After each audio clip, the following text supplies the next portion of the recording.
Good morning, students. Today we are going to study Unit 6 Art. Before starting the lesson, let me revise you that I haven't given you the video of activity 7, 8 and 9. So activity 7 is what you have to write in detail, and you have to show it to me online or offline. Activity 8 is describing boiling, what is frying, what is roasting, sauteing and baking. And related question answers you have to write it in your book and submit it offline. If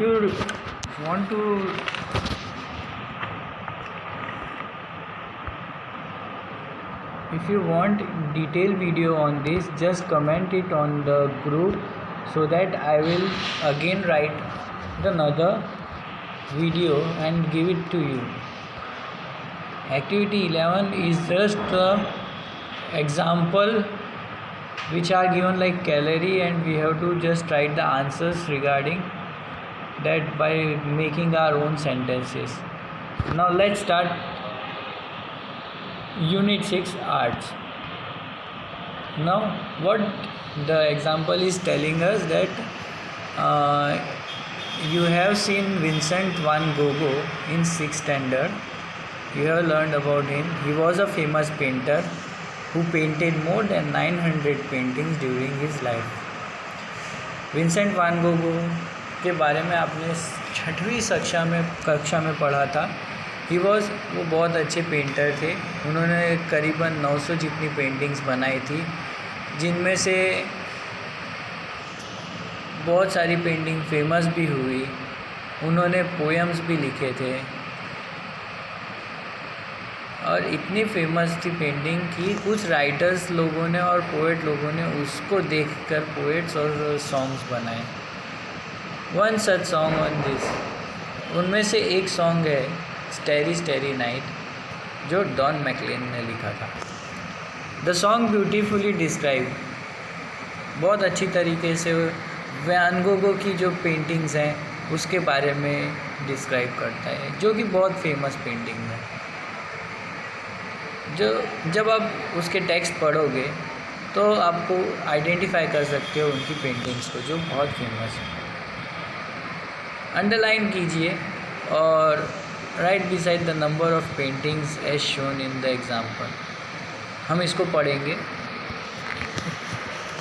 Starry, starry night, paint your palette blue and grey.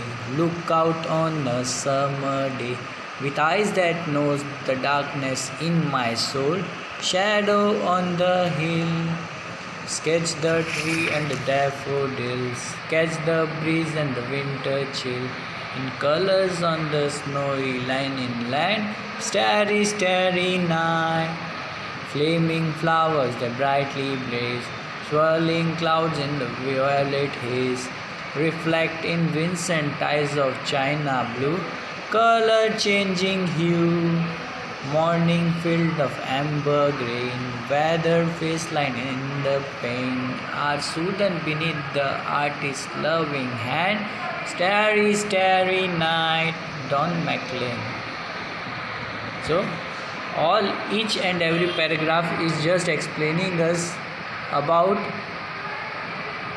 the painting that were painted, famous paintings which were painted by Vincent van Gogh. Moving towards another, activity 2. Now what activity 2 is showing? Do you know a world famous Indian painter who is also known for his own style of painting? He was Manjit Bawa.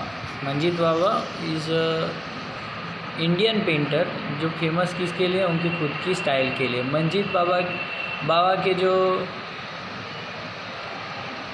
वो कहाँ पैदा हुए थे? पंजाब में 1941 में. He is Elder brother, उनके बड़े भाई मनमोहन सिंह बावा ने उनको उत्साहित और कहा कि तुम आर्ट परस्यू करो. मंजीत बावा ने आर्ट की study art college new Delhi से की. और तुम फेमस आर्ट कॉलेज जानते हैं गुजरात में, it is in faculty of fine arts, MS university Baroda. And his art studies. After his art study, Manjeet Baba went to England. उनकी आर्ट की स्टडी के बाद में वो कहाँ चले गए? इंग्लैंड चले गए and work as a silk screen painter, और वहाँ पे वो सिल्क स्क्रीन पेंटर की तरह काम कर रहे थे। अब जब वो वहाँ से वापस इंडिया आए, वो कंफ्यूज हो गए किस चीज़ के लिए, अबाउट व्हाट टू पेंट, अब क्या बनाया जाए, वही सोच कर। Read carefully what he said about the confusion on what to paint. अब हम पढ़ेंगे कि उनको किस बात का कन्फ्यूज़न था पेंटिंग करने में। On my return I face a crisis. जब मैं आया वापस तो मुझे बहुत ही ज़्यादा क्राइसिस सहनी पड़ी। आई आस्क्ड माई सेल्फ, मैंने खुद से पूछा, व्हाट शैल आई पेंट, क्या मैं बनाऊँ। I couldn't be just another follower of European style of painting. मैं एक दूसरा फॉलोअर नहीं हो सकता हूँ जो यूरोपियन स्टाइल की पेंटिंग बनाए। I had been bought up on stories from the Mahabharata, the Ramayana and Puranas. मैं छोटेपन से ही सुनते आया हूँ उनकी स्टोरीज, महाभारत की, रामायण की और पुराना की। एंड द पोएट्रीज ऑफ वारिस शाह की poetries and reading from the Guru Granth Sahib, ये सब मैंने पढ़ा हुआ है। दस मैनी ऑफ हिज पेंटिंग, और फिर इसी की वजह से उनकी आधे से ज़्यादा पेंटिंग माइथोलॉजिकल स्टोरीज़ पे होती हैं। वो कन्फ्यूजन उन्होंने खुद क्रिएट किया था और उसी को उन्होंने सॉल्व भी कर दिया।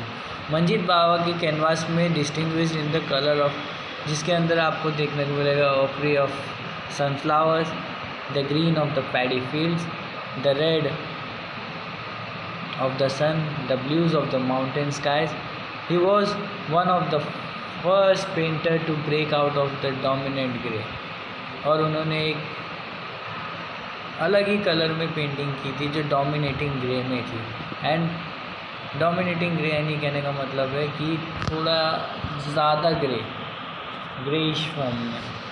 एंड ब्राउन भी बहुत ज़्यादा था, उसमें पेंटिंग किया था। And opted for more traditionally Indian colours, और ऑप्शंस उन्होंने चूज़ किए जो इंडिया में इजीली अवेलेबल थे पेंटिंग के लिए कलर, जैसे पिंक, रेड और वायोलेट, वो इजीली अवेलेबल थे। कुछ कलर्स थे जो बाहर भी बनते थे केमिकल्स में, और अपने यहाँ इंडिया में इजीली अवेलेबल इंडिगो था, पिंक कलर से रोज़ में से बनाना, और वायलेट कलर इंडिगो में से ले लेना। रेड कलर तो आपको पता ही होगा कैसे बनता होगा, ब्लड से नहीं बनता है, नहीं, जैसे जब उस टाइम पे बनता था उस हिसाब से रेड कलर इजीली अवेलेबल था with flowers, with the help of flowers. If you are painting what would you paint. अब आप सोचो, अगर आप कुछ बनाना चाहते हो तो आप क्या बनाओगे और क्यों। ये वही आपको दर्शाएगा कि आप क्या बनाना चाहते हैं। Ask your friend and what they would like to paint. अपने फ्रेंड से पूछो कि वो क्या बनाना चाहते हैं और क्यों। दोनों के नाम लिखना, और क्या वो लोग बनाना चाहते हैं और क्यों बनाना चाहते हैं। एक्टिविटी 4 क्या बता रहा है हमें बता रहा है कि कुछ पेंटिंग्स हैं पहले और दूसरे में। पेंटिंग्स नहीं है, वो स्कल्पचर्स हैं, उन्हें हम स्कल्पचर भी कहेंगे। एक्टिविटी 1 और 2 में painter use different colours and they have different styles of painting. जैसे कि ये एक्टिविटी 1 में है, इसके अंदर देखो ये बंदे ने किरपान लिया हुआ है और ये क्या कर रहा है, इसका वध कर रहा है। तो ये काइंड ऑफ राक्षस दिखाया गया है और ये गुरु ग्रंथ साहिब की पेंटिंग में से लिया हुआ है। While the another one is the mythological painting. Here the Krishna भगवान is shown and when he was herding the field means the cows were herding the field. उस टाइम पे वो ग्वाला थे तो फिर बाद में उनकी गैया यहाँ वहाँ घूमती थी। तो जब वो मधुर स्वर में बांसुरी बजाते थे तो अगल बगल की गैया सब उनके पास आ जाती थी, कोई यहाँ वहाँ छितर पितर नहीं होती थी। सो ये हो गया माइथोलॉजिकल स्टोरीज़ के बारे में जो हमने पढ़ा था। तो there are many artist who use different medias to express themselves like stone, clay, fabric. अब बहुत सारे आर्टिस्ट हैं जो क्या करते थे, डिफरेंट मीडियाज़ को यूज़ करते थे, जैसे स्टोन हो गया, क्ले हो गया, फैब्रिक हो गया, आयरन हो गया, अलग अलग मेटल्स हो गए। और उनमें से एक था एंडी गोल्ड्सवर्थ थी। उनके यूनिक आर्टिस्ट कहा जाता था, हु यूज्ड मिक्स मीडिया, जो मिक्स मीडिया का यूज़ करते थे।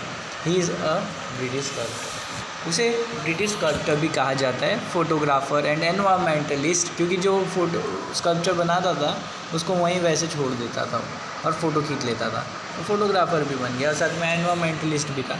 Producing site specific sculpture, site पे ही बनाने वाला जो स्कल्पटर था वो यहाँ वहाँ से कुछ इकट्ठा किया और बना दिया।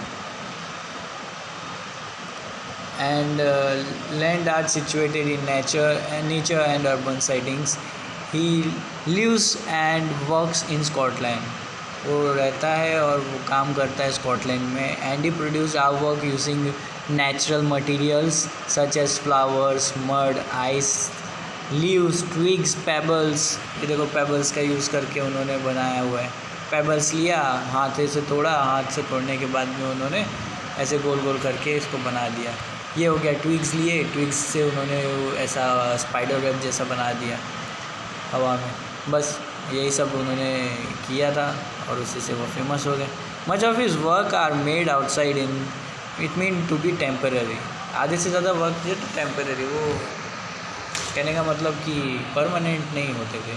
ही is photography the art work and they then allowed it to remain in the nature environment. ने बस ऐसे बना दिया और छोड़ दिया है। कुछ जैसे कि यहाँ पे ट्विग्स बनाए थे तो वो सड़ जाते थे, और ऐसे पत्थर रखे हुए थे तो फिर वो बस ऐसे ही रहते थे। Works with nature as a whole and doesn't use man made tools to produce his sculpture and installation. अब मैन मेड मैंने हथौड़े तक का यूज़ इस्तेमाल नहीं करते थे, पत्थर होता था पत्थर से तोड़ देते थे। इसलिए उन्होंने कहा कि भाई मैन मेड चीज़ों का यूज़ करते, ज़्यादा से ज़्यादा चीज़ यानी वो यूज़ नहीं करते थे ना। हथौड़ा है, चीज़ल है, ये चीज़ों का यूटिलाइजेशन नहीं करते थे। Do you know who is an environmentalist? Why do you think an artist like Andy is called an environmentalist? Waste में से बेस्ट बनाता था, इसके लिए वो एनवायरमेंटलिस्ट कहा जा सकता है, क्योंकि नेचर में जो चीज़ें वेस्ट होती हैं उसी में से उनको बेस्ट बना रहा था। ये हो सकता है। ये तो मेरा मंतव्य, मेरा ओपिनियन है। आपका ओपिनियन क्या है वो आप हमें बताइएगा। So will move to the activity 5। Activity 5 आपको खुद करना है और बताना है, खुद का व्यूज़ रखना है और बताना है कि ये पेंटिंग उन्होंने कैसे बनाई है। जैसे ये देखिए, क्रश करके बनाई थी, कि कैसे आपका खुद का ओपिनियन लिखना है। एक्टिविटी 6 क्या है? Think of some natural object around you that. अब तुम्हारे यहाँ वहाँ कुछ होगा, उससे लीजिए, ड्रॉ कीजिए और बनाइए। बस यही है एक्टिविटी 6। एक्टिविटी 7 हम बाद में पढ़ेंगे, 8 हम बाद में पढ़ेंगे, तो उसके लिए अलग से वीडियो बनाया जाएगा। Okay, have a nice day then. और हो सके तो फिर बाद में अगर मुझे वीडियो बनाने की ज़रूरत होगी तुम बता देना। Till then, sayonara, have a nice day.